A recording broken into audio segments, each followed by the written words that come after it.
பாருங்க, ஏசாயா தீர்க்கதரிசி 53ஆம் அதிகாரத்தை எழுதும் போது முதல் காரியத்தை அவர் சொல்வது என்னதுன்னா, எங்கள் மூலமாய் கேள்விப்பட்டதை விசுவாசித்தவன் யார்?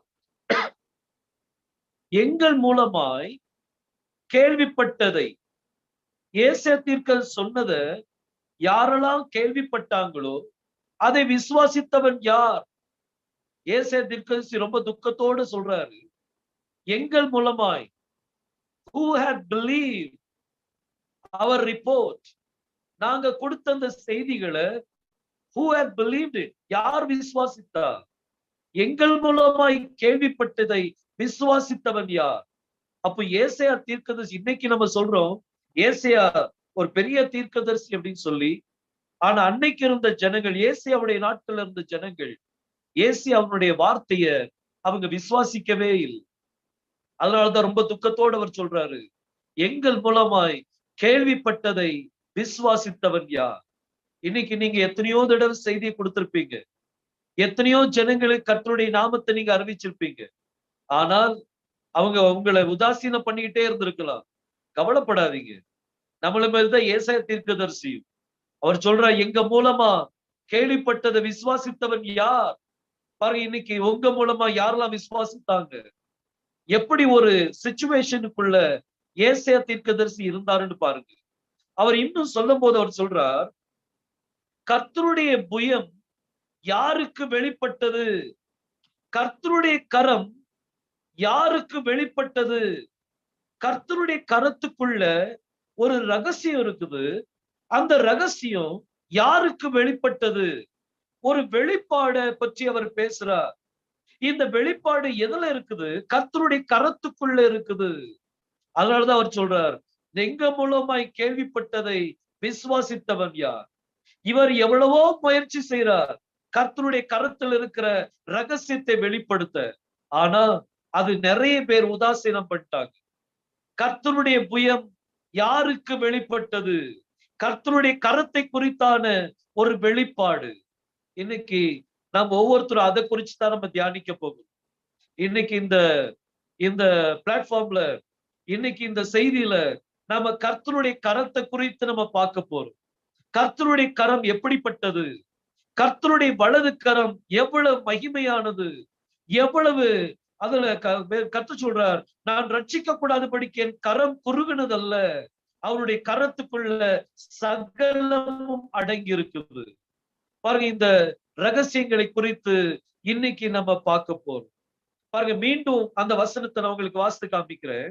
கர்த்தருடைய எங்கள் மூலமாய் கேள்விப்பட்டதை விசுவாசித்தவன் யார்? கர்த்தருடைய புயம் யாருக்கு வெளிப்பட்டது? யாருடைய புயத்தை பற்றி பேசுறார்? யாருடைய கரத்தை பற்றி பேசுறார்?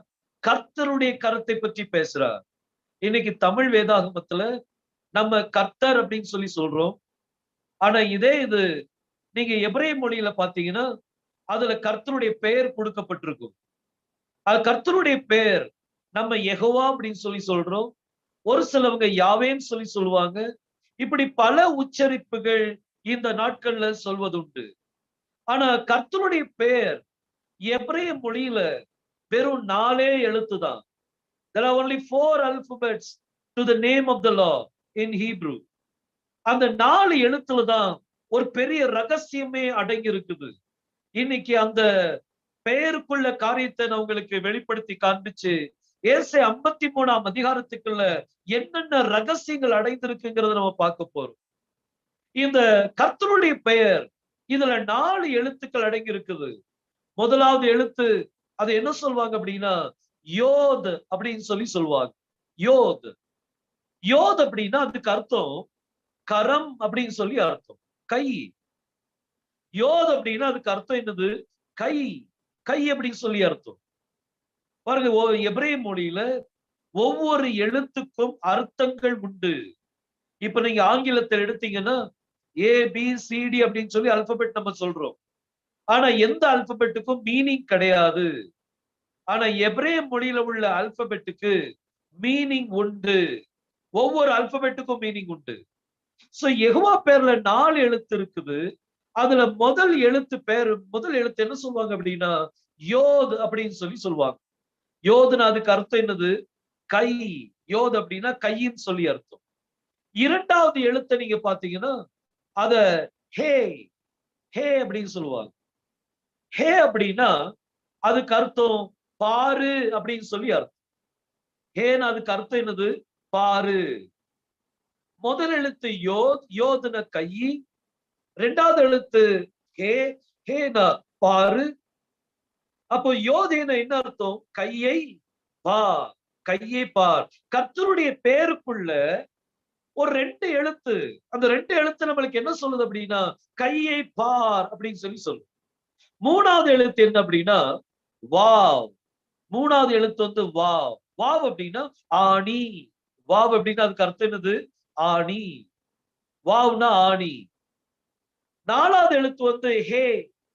ஹேன்னு அதுக்கு அர்த்தம் பாரு. ஹேனா என்னது? பார். நாலாவது எழுத்து ஆணி. மூணாவது எழுத்து வந்து ஆணி. நாலாவது எழுத்து பார். அதாவது ஆணியை பார். இந்த 4 எழுத்தையும் நீங்க சேர்த்தீங்கன்னா கையை பார், ஆணியை பார் அப்படின்னு சொல்லி வரும். யெகோவா தேவனுடைய பெயருக்குள்ள ஒரு பெரிய புதையல் கிடக்குது. ஒரு பெரிய ரகசியம் இருக்குது. நமக்கு கிடைக்கக்கூடிய ரட்சிப்பின் அனுபவம், நமக்கு கிடைக்கக்கூடிய ரட்சிப்பின் ஆசீர்வாதம், ஒரு தீர்க்க தரிசனம் யெகோவாவுடைய பெயருக்குள்ள இருக்குது. கர்த்தருடைய பெயர்ல எத்தனை எழுத்து இருக்குது? 4 எழுத்து. என்ன எழுத்து? கையை பார், ஆணியை பார். பாருங்க, அவருடைய பெயருக்குள்ளே ஒரு ரகசியத்தை கர்த்தர் வைத்திருக்கிறார். என் கையில் ஒரு நாள் ஆணி அடிக்கப்படும், நீங்க என் கரங்களை பார்ப்பீங்க. நமக்கு கிடைக்கக்கூடிய ரட்சிப்ப அவருடைய பெயருக்குள்ள அடக்கி வைத்திருக்கிறார். ஏசாயா தீர்க்கதரிசி சொல்லும்போது சொன்னார், எங்கள் மூலமாய் கேள்விப்பட்டதை விசுவாசித்தவன் யார்? கர்த்தருடைய கரம் யாருக்கு வெளிப்பட்டது? கர்த்தருடைய கரத்துக்குள்ள ஒரு ரகசியம் இருக்குது. என்ன ரகசியம்? ஆணினால் அடிக்கப்பட்ட தழும்பு. அதுதான் ரகசியம். இன்னைக்கு இருக்கிறதுலே ஒரு பெரிய ரகசியம் என்னன்னா அவருடைய கரத்துக்குள்ள இருக்கிற அந்த தழும்பு தான் ரகசியம். நிறைய பேருக்கு இந்த தழும்பு இன்னும் தெரிய மாட்டேங்குது. அவரை பாக்குறாங்க, அவரை புகழுறாங்க, ஆனா அந்த தழும்ப அவங்களால பார்க்க முடியல. அவருடைய தழும்ப பார்த்தாங்கன்னா நிச்சயமா பெரிய அற்புதத்தை பார்க்க முடியும். பாருங்க, பைபிள் சொல்லுது, அதே இதுல ஏசாயா 53ஆம் அதிகாரம் அதுல 5ஆம் வசனத்தை நான் வாசித்து காமிக்கிறேன். நம்முடைய மீறுதல்களின் நிமித்தம் அவர் காயப்பட்டு, நம்முடைய அக்கிரமங்களின் நிமித்தம் அவர் நொறுக்கப்பட்டார். நமக்கு சமாதானத்தை உண்டு பண்ணும் ஆக்கினை அவர் மேல் வந்தது. அவருடைய தழும்புகளினால் குணமாகிறோம். அவருடைய தழும்பு, அவருடைய கரத்துக்குள்ள என்ன இருக்குது? தழும்பு இருக்குது. With his wounds we are healed. அந்த கரத்துக்குள்ள இருக்கிற அந்த தழும்பு, இந்த தழும்பு எப்படி உருவாச்சு? ஆணியினால உருவாச்சு. அவருடைய தழும்புனால நம்ம சுகமாகிறோம். யாரெல்லாம் தழும்ப பாக்குறாங்களோ அவங்களுக்கு சுகம் கிடைக்கும். யாரெல்லாம் கர்த்தரை நோக்கி பாக்குறாங்களோ அவங்களுக்கு அற்புதம் நடக்கும். என் தழும்புகளினால் சுகம். பாருங்க, வேதம் சொல்லுது, அவர் தழும்புகளினால் குணமாகிறோம். ஆங்கிலத்துல பாத்தீங்கன்னா with his wounds we are healed. past tenseல இருக்கும், future tenseல இருக்காது. நம்ம குணமாயிட்டோம். அவருடைய கரத்துக்குள்ள இருக்கிற ஒரு ரகசியம், அதுதான் அவருடைய தழும்பு. இந்த தழும்பை நோக்கி பார்க்கும் போது நம்மளுக்கு சுகத்தை கர்த்தர் கொடுக்கிறார். அவர் நம்மளுக்கு சுகத்தை கொடுக்கிறார். பாருங்க, தேவன் எப்படிப்பட்ட ஒரு காரியத்தை செய்கிறார் பாருங்க. கர்த்தர் பெரியவர். ஏசாயா தீர்க்கதரிசி ஒரு பெரிய ரகசியத்தை பேசிட்டு இருக்கிறார். ஆனா அன்னைக்கு இருந்த ஜனங்கள் அதை விசுவாசிக்க முடியல. Who had believed our report? Unto whom is the arm of the Lord revealed? கர்த்தருடைய புயம் யாருக்கு வெளிப்பட்டது? இன்னைக்கு நமக்கு வெளிப்பட்டு இருக்கிறது. அன்னைக்கு யூத ஜனங்களுக்கு வெளிப்படல, ஆனா இன்னைக்கு கர்த்தர் நமக்கு வெளிப்படுத்தி கொடுத்திருக்கிறார். அதுதான் நம்மளுக்கு கிடைச்ச ஒரு பெரிய பாக்கியம். அவருடைய தழும்புகளினால் நம்ம குணமாகிறோம். அவருடைய கரத்துக்குள்ள ஒரு ரகசியம் இருக்குது. What is that secret? That secret is need to be uncovered. அது ரிவீல் ஆகணும். அதுதான் அவருடைய தழும்பு. இன்னைக்கு நம்ம அவர் என்னெல்லாமோ நம்ம பேசுறோம், அவரை பற்றி என்னெல்லாமோ நம்ம பேசலாம். ஆனா அந்த ரகசியத்தை பற்றி பேசணும். ஏசாயா 53ஆம் அதிகாரத்துல ஒரு காரியம் இருக்குது. நம்ம இன்னைக்கு நம்ம பைபிள்ல நீங்க பாத்தீங்கன்னா புரோட்டஸ்டன்ட் பைபிள்ல தள்ளுபடி ஆகமோன்னு சொல்லி இருக்குது. அது ரோமன் கேத்தலிக் பைபிள்ல பார்க்கலாம். நிறைய காரியங்கள் நம்ம பைபிள்ல இருக்காது, ஆனா அவங்க பைபிள்ல இருக்கும். லைக் மக்கபே 1 மக்கபே 2 மக்கபே தொபித்து, இப்படி பல புஸ்தகங்கள் ரோமன் கேத்தலிக் பைபிள்ல இருக்கும். ஆனா அது நம்ம பைபிள்ல இருக்காது. அதை என்ன சொல்வாங்க அப்படின்னா தள்ளுபடி ஆகமம் அப்படின்னு சொல்லி சொல்லுவாங்க. அதே மாதிரி யூதர்களுக்கு, ஜூயிஷ் பீப்புளுக்கு தள்ளுபடி அதிகாரம், the chapter, தள்ளுபடி அதிகாரம் எது அப்படின்னா ஐசாயா 53 அவங்களுக்கு தள்ளுபடி அதிகாரம். அதை வாசிக்கவே மாட்டாங்க, அதுக்குள்ள போக மாட்டாங்க. ஏன்னா போனால் அவங்க யாரு அறிந்து கொள்வாங்க? மேசியாவை அறிந்து கொள்வார்கள், யெகோஷுவாவை அறிந்து கொள்வாங்க. பாருங்க, யெகோஷுவாங்கிறது எபிரே பெயர். ஓகே, நீங்க தப்பா நினைச்சிட வேண்டாம்.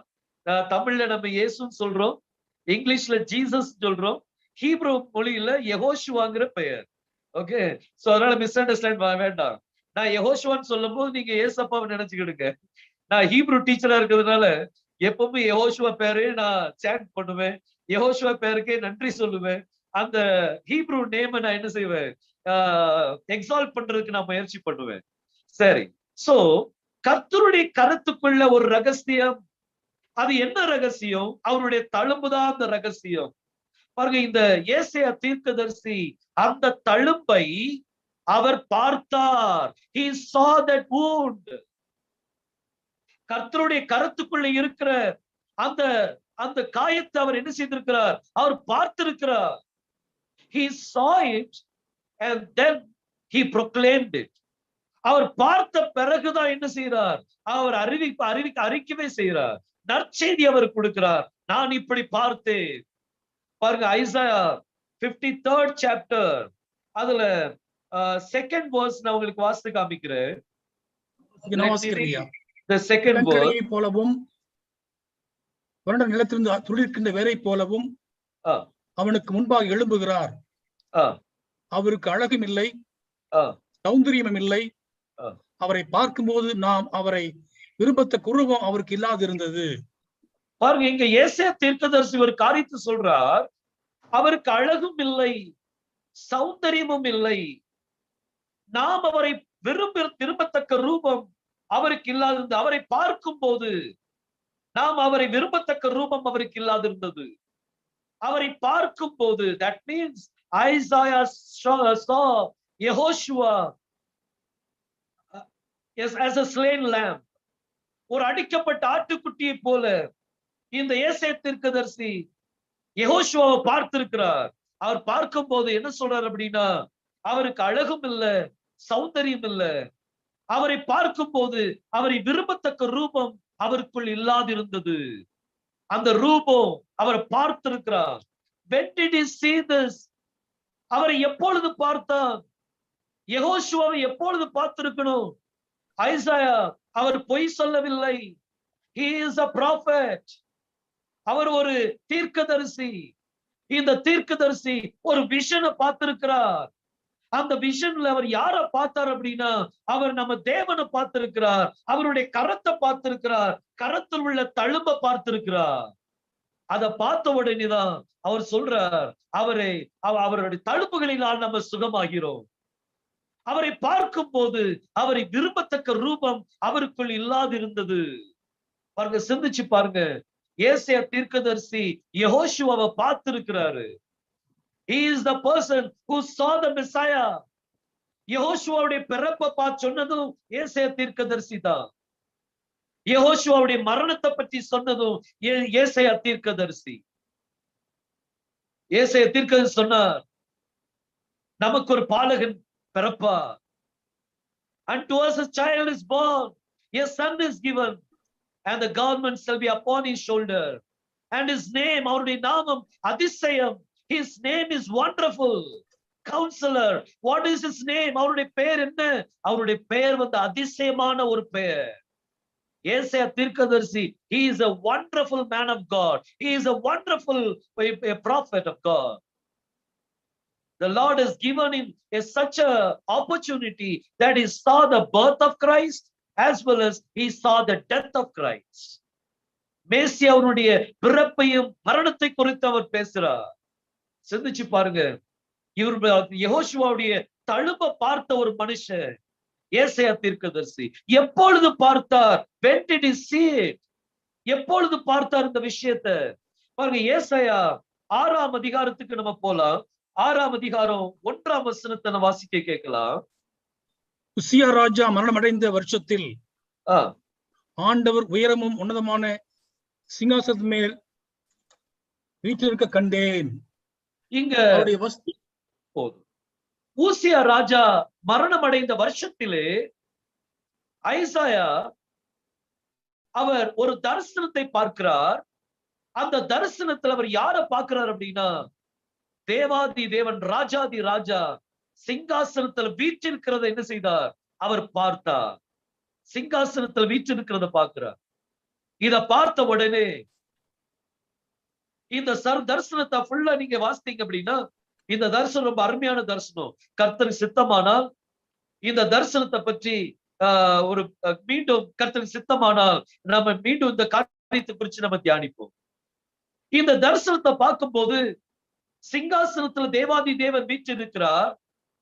தேவதூதர்கள், கேருபீன்கள், சேராபீன்கள் அவருக்கு மேலாக பறந்து கொண்டிருந்தார்கள். they were flying. each seraphim, they had 6 wings. அவங்களுக்கு 6 ரெக்கைகள் இருந்தது. with 2 wings, அவங்க 2 ரெக்கையினால முகத்தை மூடுனாங்க, 2 ரெக்கையினால பாதத்தை மூடுனாங்க, 2 ரெக்கையினால பறந்து ஒரு டெஸ்டிமோனி கொடுத்தாங்க. Holy holy holy Lord God Almighty. சேனைகளின் தேவனாகிய கர்த்தர் பரிசுத்தர் பரிசுத்தர் பரிசுத்தர் என்று they were giving testimony to each other. Who is the one who is sitting on the throne? அவர் பரிசுத்தர் பரிசுத்தர் பரிசுத்தர் என்று he saw a wonderful vision. ஏசாயா தீர்க்கதரிசி ஒரு அருமையான தரிசனத்தை பார்த்தார். ஆனா 5ஆம் வசனத்துல வேதம் சொல்லுது, அவர் அழுது கொண்டிருந்தார். Isaiah prophet, he started crying. அவர் அழுறார். ஐயோ அதமானே, நான் அசுத்த உதடுள்ள ஒரு மனுஷன், அசுத்த உதடுள்ள ஜனங்கள் மத்தியிலே நான் வாசம் பண்ணுகிறேன் என்று அவன் ரொம்ப அழுதான். அது அழுதுட்டு சொல்றான், சேனைகளின் கர்த்தராகிய ராஜாவை என் கண்கள் கண்டதே. Mine eyes have seen the king, the Lord. அந்த ராஜாதி ராஜாவை என் கண்கள் கண்டது. அவன் எந்த சீனை பார்க்கிறான் பாருங்க. why he need to cry? எதற்காக அவன் அழுதான்? அவன் அழுத காரியம் என்ன அப்படின்னா, he saw the slain lamb on the altar, upon the altar. அடிக்கப்பட்ட ஆட்டுக்குட்டியானவரை அங்க பலிபீடத்தின் மேல பார்த்து அந்த காட்சியை பார்த்த பிறகுதான் ஐசாயா 53 அவன் எழுதுறான். எழுதும்போது அவன் சொல்றான், அவரை பார்க்கும் போது அவரை விரும்பத்தக்க ரூபம் அவருக்கு இல்லாது இருந்தது, அவருக்கு அழகும் இல்ல, சௌந்தரியம் இல்ல. அதை பார்த்த உடனே he started crying, he started weeping. அவன் அழ ஆரம்பிச்சான், கதற ஆரம்பிச்சான். கர்த்தாவே என்னுடைய பாவத்தை மன்னிங்க, ஐயோ நான் அதமானே, நான் அசுத்த உதடுள்ள ஒரு மனுஷன் கர்த்தாவே, அசுத்த உதடுள்ள ஜனங்கள் மத்தியில் வாசம் பண்ணுகிறேன். இத சொன்ன உடனே ஒரு அக்கினி தழல் ஒரு சேராபீன் எடுத்து அவனுடைய உதட தொட்ட உடனே கர்த்தர் சொன்ன, உன் அக்கிரமம் நீங்கிட்டு, உன் அக்கிரமம் நீங்கிட்டுப்பா. அப்பதான் ஒரு வார்த்தை வந்தது, யார் எனக்காக போவா? who will go for me? அப்பதான் ஏசாயா தீர்க்கதரிசி வாலண்டியரா சொல்றாரு, here am I, send me Lord. இங்க நான் இருக்கிறப்ப என்னை அனுப்புங்க. கர்த்தர் அவனை அனுப்புனார். இவன் என்ன செய்தான் தெரியுமா? ஏசாயா 53 எழுதிட்டான். Isaiah 53 எழுதுனான். and he said, who had believed my report? நான் கண்ட காட்சியை சொன்னேன், ஆனா யாரும் நம்பல. என்ன காட்சிப்பா? அவரை பார்க்கும் போது அவரை விரும்பத்தக்க ரூபம் அவருக்கு இல்லாது இருந்தது. அந்த கோலத்துல அவர் தொங்கிக்கிட்டு இருந்தார். ஐசாயா ப்ராஃபெட் வந்து ஒரு அருமையான prophet. He is a wonderful prophet. He saw the slain lamb. He saw the Messiah. மேசியாவை பார்த்தான். அந்த கோர காட்சியை பார்த்தான். அவருடைய கையை பார்க்கிறான். அதுல தழும்பு இருந்துச்சு. He saw the wounds in his hand. அவருடைய கருத்தலுக்கு அந்த தழும்பு அவன் பார்த்தான். பாருங்க, சிந்திச்சு பாருங்க. இன்னைக்கு நம்மளுடைய காரியம் எப்படி இருக்குது? Are we like him? அந்த ஏசாயா தீர்க்கதரிசியை போல ஒரு தீர்க்கதரிசியா நாம மாறணும். He was not only a prophet, he was an evangelist too. அவன் ஒரு எவெஞ்சலிஸ்டாவும் இருந்தார். Isaiah 61 chapter அதுல 1ஆம் வசனம் 2ஆம் வசனத்தை வாசிக்கும் போது அவர் சொல்றார், கர்த்தருடைய ஆவியானவர் என் மேல் இருக்கிறார், சுவிசேஷத்தை அறிவிக்க தரித்திரர்களுக்கு சுவிசேஷத்தை அறிவிக்கும்படி என்னை அபிஷேகம் பண்ணினார். The Lord has anointed me to share the gospel to the poor. He was an evangelist too. அவன் ஒரு எவெஞ்சலிஸ்டாவும் காணப்பட்டான். ஒரு அருமையான எவெஞ்சலிஸ்ட். நான் அப்படிதான் சொல்லுவேன். ஒரு ப்ராஃபிட்னு சொல்றதை விட he was a good evangelist. He never thought who is going to believe or not believe. யார் என்ன நான் சொல்றதை யாரும் விசுவாசிப்பாங்களா விசுவாசிக்க மாட்டாங்களா அதை பற்றி he never care for it. அவனுக்கு தெரிஞ்சது ஒண்ணே ஒண்ணு, எனக்கு நான் எதை பார்த்தேனோ அதை நான் சொல்லுவேன். Whatever I have seen in the vision, I have to declare it, I have to proclaim it. And that's what he was doing. But no one believed his report. யாருமே அவருடைய செய்தியை விசுவாசிக்கல. இன்னைக்கு உங்களுடைய செய்தியை யாருமே விசுவாசிக்கல நீங்க நினைக்கிறீங்களா? Don't worry. அதை பற்றி கவலைப்படவே செய்யாதீங்க. You are the living testimony for the Messiah. அவர் உங்களுக்கு உங்க மேல ஒரு அபிஷேகத்தை வைத்திருக்கிறார். அது என்ன அபிஷேகம் அப்படின்னா, தரித்திரருக்கு சுவிசேஷத்தை நீங்க என்ன செய்யணும்? சொல்லணும். அதுதான் அபிஷேகம். When you're truly filled with that spirit, the Lord is going to bless you. Isaiah 61 நீங்க வாசித்து பாருங்க, how the blessing comes upon the evangelist. ஒரு சாதாரண எவெஞ்சலிஸ்ட் கிடையாது நீங்க. ஒரு evangelism ப்ராப்பர் வேல டிக்ளேர் பண்ணும்போது, when he accomplishes his work in a proper way, according to God's way, the Lord will bless according to his way. நீங்க அவருடைய பாதையின்படி நீங்க ஊழியத்தை செய்வீர்களானால் அவருடைய இரக்கத்தின்படி அவர் உங்களை ஆசீர்வதிப்பார். அவருடைய வார்த்தையின்படி உங்களை ஆசீர்வதிப்பார். ஐசாயா 53 அது ஒரு forbidden ஒரு சாப்டர், ஒரு தள்ளுபடி ஆகமம் இஸ்ரவேல் ஜனங்களுக்கு. ஆனா நம்மளுக்கு அது forbidden சாப்டர்ல. that's a chapter that we should love. அந்த சாப்டர், the Isaiah 53 சாப்டர் இருக்குல்ல, it is filled with love. It is filled with love. Isaiah 53 chapter is a love chapter, love letter, I mean to say. It's a love letter. It is just telling to the bride that how I love you, what I've done for you. உங்களுக்காக என்னத்தை நான் செய்திருக்கிறேன். ஒரு அன்பின் கடிதம் தான் அந்த கடிதம். Isaiah 53.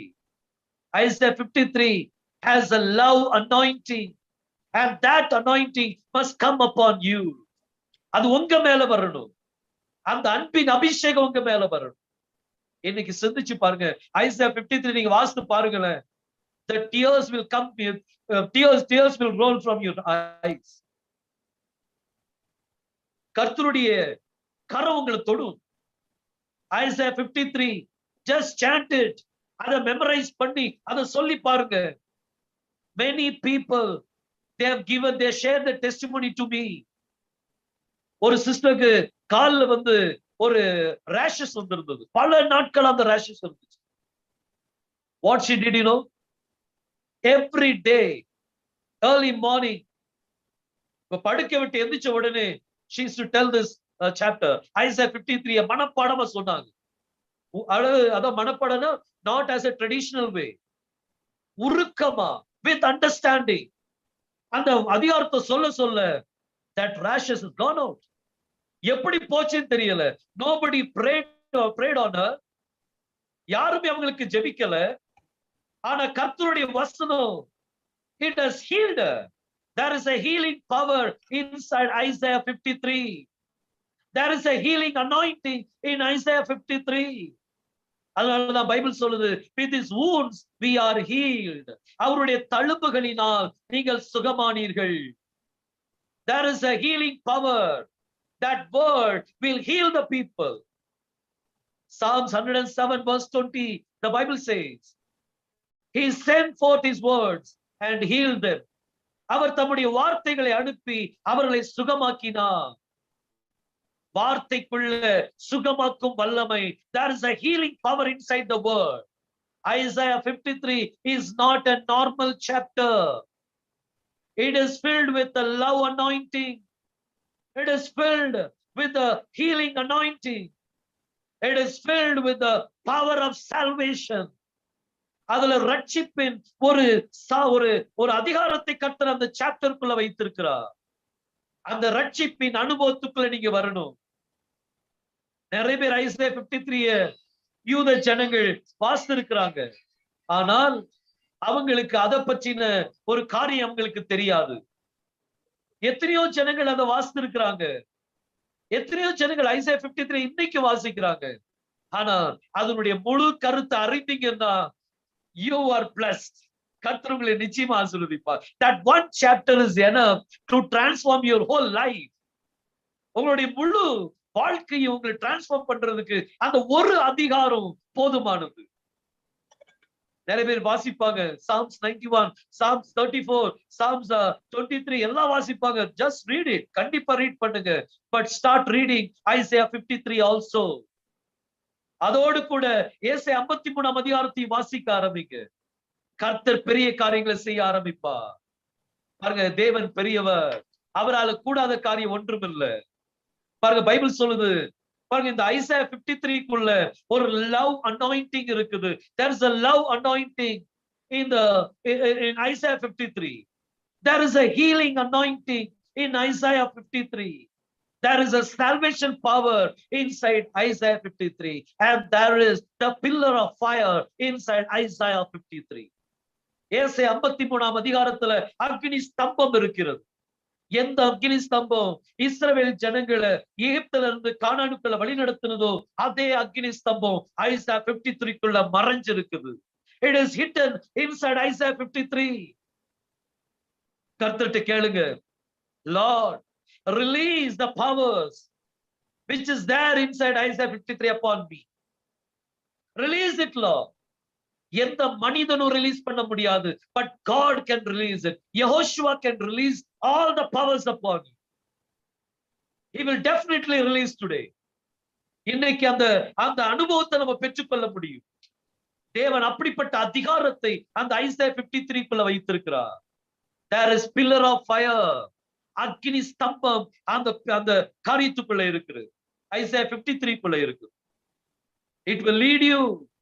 Isaiah 53 has no doctrines inside. அதுல எந்த ஒரு உபதேசங்கள் கிடையாது. There is only one thing. Look unto the Messiah. அதுதான் Isaiah 53. யெகோஷுவாவை நோக்கி பாருங்கள். அதுதான் Isaiah 53. There is no doctrine inside Isaiah 53. இன்னைக்கு பல டாக்டரின்ஸ் இந்த உலகத்துல நடமாடி கொண்டு இருக்குது. இந்த டாக்டரினால எல்லாத்துக்கும் ஒருத்தர் நேசிக்க முடியல, ஒருத்தர் விரோதித்து கொண்டு இருக்கிறாங்க. They fight, they debate because of the doctrines. Someone says I am Jehovah's Witness, someone says I am only Jesus, someone says I am Seventh-day Adventist, someone says I am Trinitarian, all blah blah blah. These are all different type of doctrines. But Isaiah 53 will unite everyone inside it. எல்லாத்தையும் அது சேர்த்துரும். எல்லா தேவனுடைய பிள்ளைகளையும் Isaiah 53 it will bring into one. எல்லாத்தையும் ஒண்ணாக்கி இருப்பது. That's the power it has got. Isaiah 53க்குள்ள அக்னி ஸ்தம்பம் இருக்குது. Do not play with Isaiah 53. We cannot play with the word of God. There is the power of the Holy Spirit. There is the power of the fire inside that word. Each and every word is filled with fire, is filled with the Holy Spirit. ஒவ்வொரு வசனமும் ஒவ்வொரு வசனத்துக்குள்ளேயும் அக்னி ஸ்தம்பம் அப்படி உள்ள பூட்டப்பட்டு இருக்குது. Let it be released upon you. I pray to the Lord Yehoshua to release the fire just now. இப்போமே கர்த்தர் அந்த அக்கினியை உங்க மேல கர்த்தர் release பண்ணுவாராக. Let the power come upon you. கர்த்தருடைய வல்லமை உங்களை நிச்சயமா தொடும்.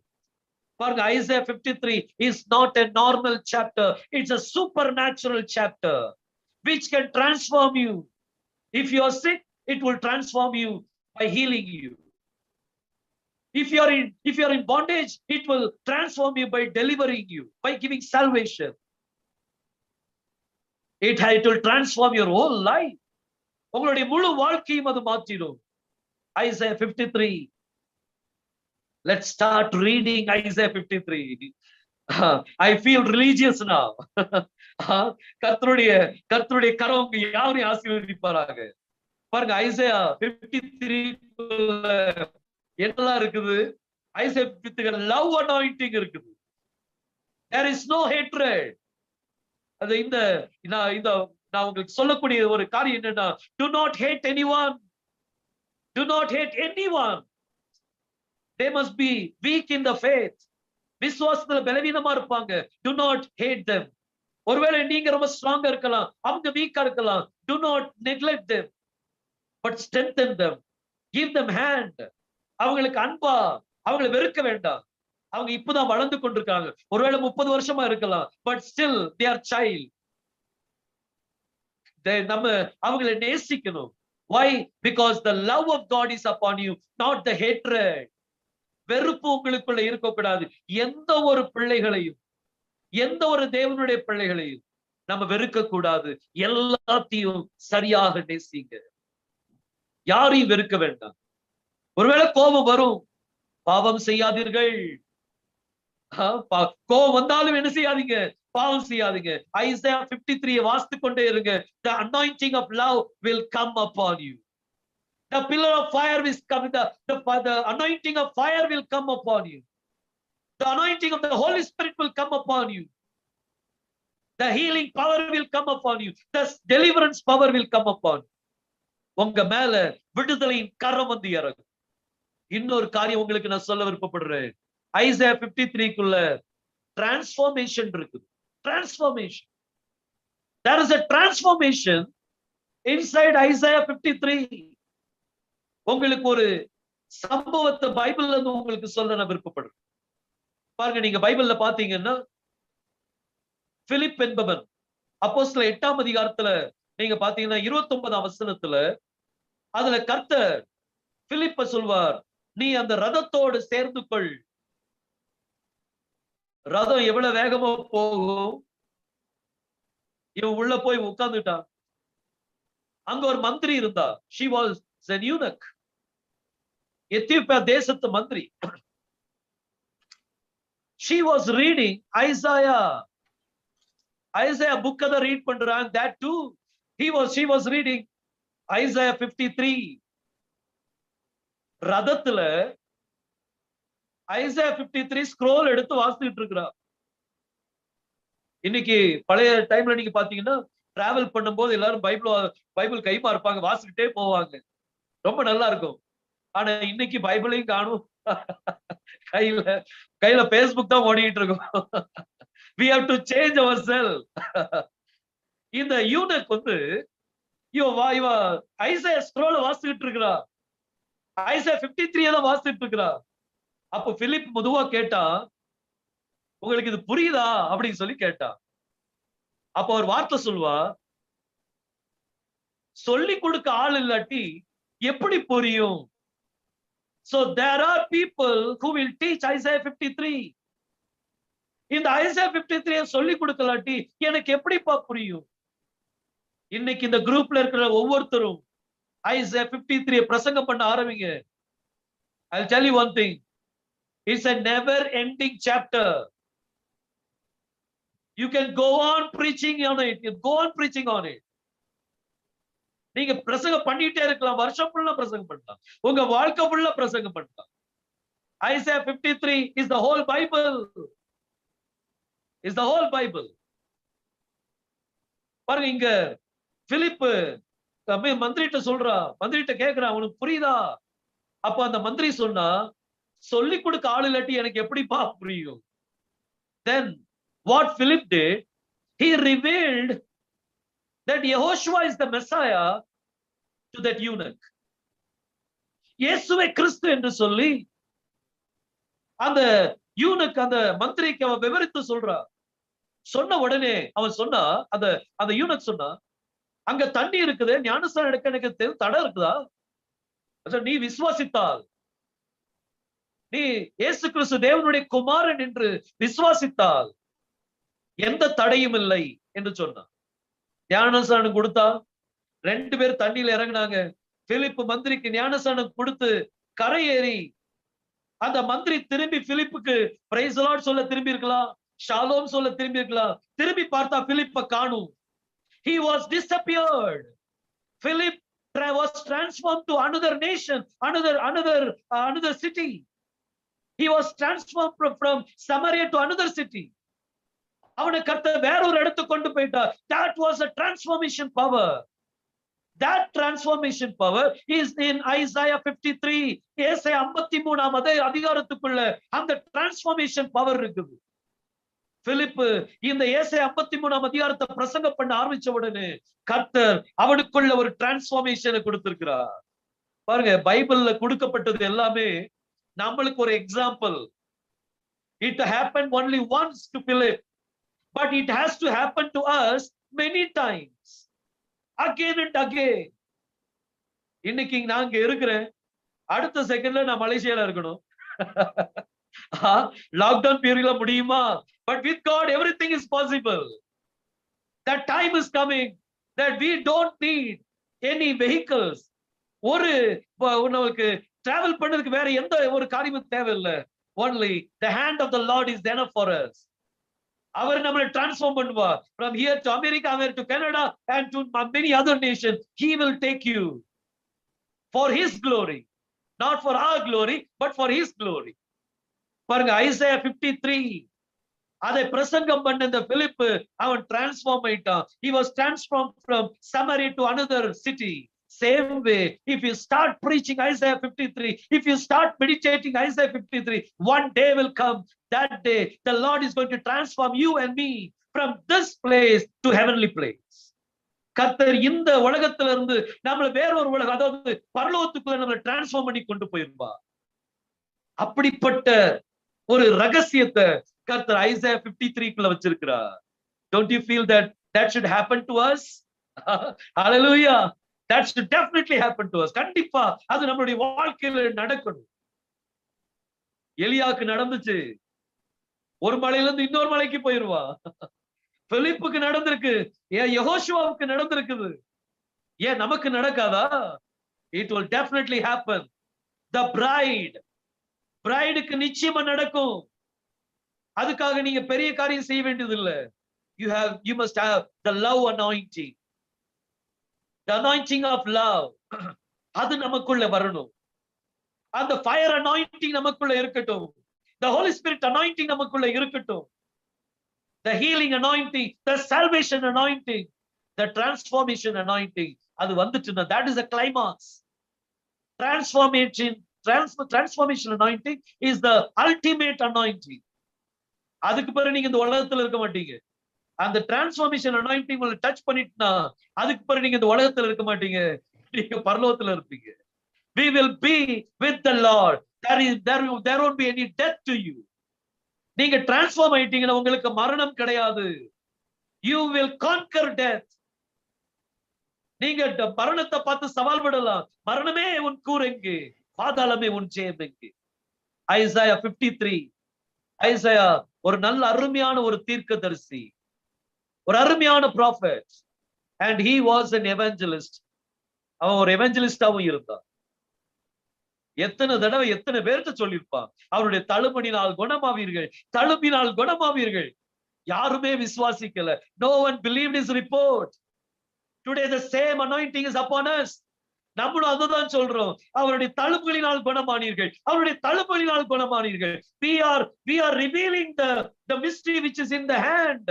அவருடைய கரத்துல இருக்கிற அந்த mystery-யை நம்ம ரிவீல் பண்ணி காமிக்கிறோம். But only the few are chosen. Only the few can see what you are saying, not all. கொஞ்சம் பேர் தான் நீங்க சொல்றத பார்ப்பாங்க, எல்லாரும் பார்க்க மாட்டாங்க. உங்ககிட்ட டிபேட் பண்றதுக்கு நிறைய பேர் வருவாங்க, ஜஸ்ட் நெக்லெக்ட் them. டிபேட் பண்றவங்க நீங்க சொல்றத பார்க்க மாட்டாங்க, அவங்க சொல்றத தான் பார்ப்பாங்க. ஆனா நீங்க சொல்றத ஜனங்கள் பார்க்கணும்னா be open mind, be filled with that anointing of love, remove all the hatreds from our life. கர்த்தர் நிச்சயமா நம்மளை ஆசீர்வதித்து தருவார். பாருங்க, இந்த ஐசையா 53 நம்மளுடைய வாழ்க்கையை சேஞ்ச் பண்ணிருக்கும்னு சொல்ல நான் விசுவாசிக்கிறேன். கர்த்தர் நம்மளை ஆசீர்வதிப்பாராக.